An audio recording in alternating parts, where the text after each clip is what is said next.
Okay, good morning, everyone. We are welcome to the three of the holiday bootcamp for parents of toddlers. I am um, Chioma Okoli, and I am the founder of the Expectant Parent Academy. So, before we go on, if you know that you're watching me right now and you're yet to subscribe to the Expectant Parent Academy YouTube channel, kindly click the subscription button, and if any of the content has been a blessing to you, that you learned one or two too, give it a thumbs up as we continue with our discussion for day 3. So I want to believe that we've been able to listen into day 2. I've been able to do the observation, we're able to note the things we are not so comfortable with in our children or child. Now,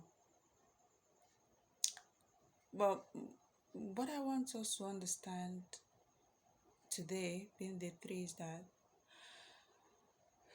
you've noticed the things, the words, the actions, or the most dominant activities that your child or children engage in, and you don't like one or two. Now, the question is, why do you not like them? Okay?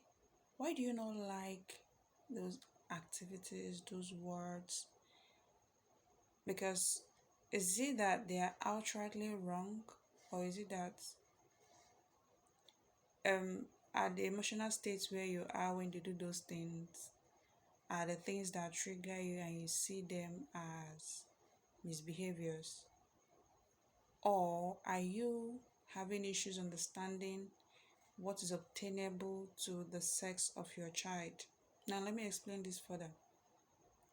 If you have a boy child,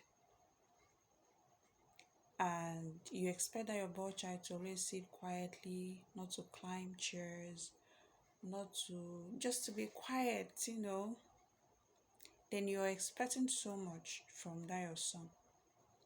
Sons, studies find out that boys have about 10 to 15 times more testosterone than girls have during developmental stages.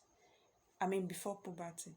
So, if you're actually expecting your son, and of course, testosterone is not the hormone that makes one to be quiet. No, it is activity laden. So if you expect your son to sit quietly like the sister or like you, then you're expecting so much. You're having an unrealistic expectation of your son. So if you have both sexes as your children, or you have just sons, understanding this will help you calm down to an extent, really, because you know that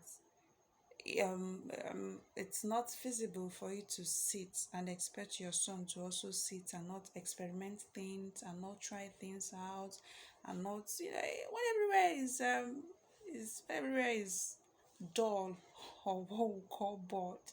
Expect the boys to bring in some ginger and all of that. So putting this into perspective, at least to an extent, help you calm down, having the basic knowledge that you want to have, that you should have. Now, if you have a daughter, daughters are dramatic. Yes, it's in our nature to be dramatic. I mean, it's funny. I have a boy and a girl, and oftentimes my daughter will be doing things. I'm like, God, what is this? But then I remember she's meant to be dramatic, and it's not even her fault. It's not her making. She's just playing in what is normal or natural for her.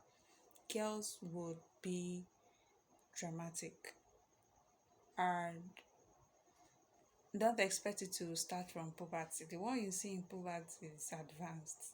From now that they are small, you expect those dramas. So when those dramas start playing out, you don't get irritated. It's normal now.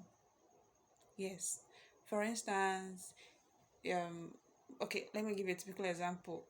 Yesterday, my kids have been sick recently, so I've had to spend more time than I normally do with them.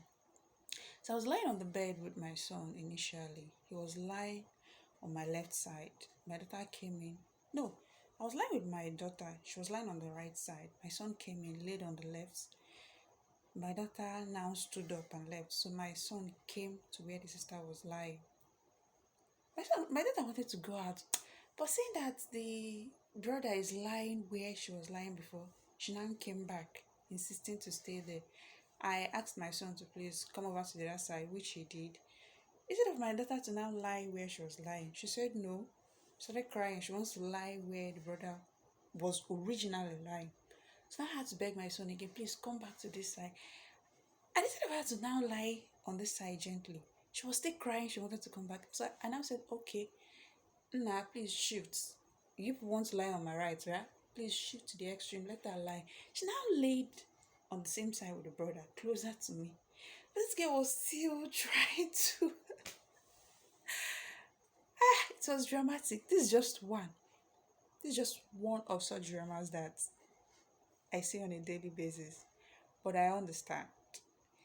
Um, Aside the fact that they were sick, and of course, even if they weren't sick, I have this basic knowledge, and I know that I'm not gonna shout, I'm not gonna beat her, I'm not gonna lock her out. It's something that I need to explain gently to her. It's something that I need to say no. At this point, you either do this or that, or and be firm about whatever I'm saying. If you don't want to lie on this side with your brother, then you have to come over to this side. If you don't want to lie on this side on your own or share with your brother, then I have to drop you on the bed. And when I say this, she will do her normal tantrum, shout. I'll repeat it again. She wants to do that, but she's seeing the seriousness in my face, and I am actually carrying her, moving her to the place I said I was going, so she knows I mean business. And oftentimes that solves the problem. So that's that about understanding the sex of your child and how it plays in what we term misbehavior. Then number two thing you need to consider is that child acting for his or her age? Oftentimes we want, because of the stress and the fast pacedness of our world, we often want our children to grow up fast so that they understand we are on a rat race. I mean, calm down. These are children. They really don't have business in those fast pacedness that we see or go into every day. We have to, for us, the adults, we need to go to work. I need to work hard. I need to earn my money and earn my salary at the end of the month. I need to work so hard so I get promoted. I need to pay bills. I need to do that.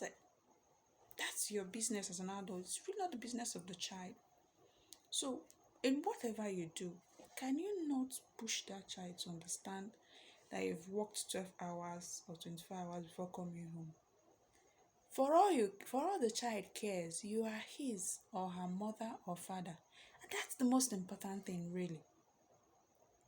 That's the most important thing. So whenever they see you, they want you 247.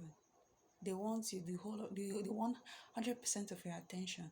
And if there's any reason why you cannot give that, please be gentle about your explanation. You don't have to push the child, you don't have to yell. It's not the child's business now that your work is stressful, is it? Of course it's not. Okay, all right. So that's it. I've mentioned about sex of your child. I mentioned about the age of your child. Then the next thing is what you'll be modeling to that child. If you've not been showing your child a better way to manage their emotions, a better way to respond to no's and all of that, or you've not learned to speak to your child like a human being, oftentimes we feel that children are, I don't know what many of us consider them as, but suffice it for me to tell you that children have emotion as much as you and I who are adults do. So the next time you want to talk to your child, before you open your mouth to yell or use hurtful words, remember that those words are going to hurt that child as much as it's going to hurt you. So, I want to leave us with these three things in understanding why our children misbehave. Okay. Our misconceptions and the role we play. Misconceptions could be not knowing what to expect from the specific sex of your child. Number two is not knowing what to expect from the age of your child. Number three is your own modeling or that of other people in the environment. All right. So in the day four, we're talking about why the children actually misbehave. Do they really do the things to get at us and all of that? No, they don't. So we'll see that in the next day, which is day four. All right. So have a beautiful day.